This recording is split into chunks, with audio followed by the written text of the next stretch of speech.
Hello everyone, আজকে কার্তিক পুজো, তাই আমাদের পাড়ার ঠাকুর আনতে যাওয়া হয়েছে। যে ঠাকুর আসছে গাড়িতে করে, আর আমরাও বেরিয়ে পড়েছিলাম একটা বিয়েবাড়ির গিফট কিনতে যাওয়ার জন্য আমার শাশুড়ি মায়ের সাথে। তো চলো গিফটটা কিনে নিই, তাড়াতাড়ি পাড়ায় যাওয়ার জন্য আমার মনটা ছটপট করছে। ঠাকুরটা আজকে পৌঁছে যাবে তাড়াতাড়ি। এই যে একটা শালের দোকানে চলে এসেছি, একটা সুন্দর দেখে শাল কিনে নিলাম। কিনে এবার একটু পেট পূজা করে নিই। পেট পূজা করে নিয়ে একটু পাপড়ি চাট খেয়ে নিয়েছিলাম, খেয়ে নিয়ে বাড়ির দিকে রওনা দিলাম। বাড়িতে যে টোটোতে উঠে গেছি, চলো বাড়ি যাওয়া যাক।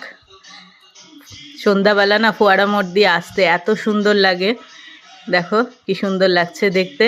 তেমন রথবাড়িটাও আমাদের খুব সুন্দর করেছে, এত ভালো লাগে এখন রথবাড়িটা দেখতে।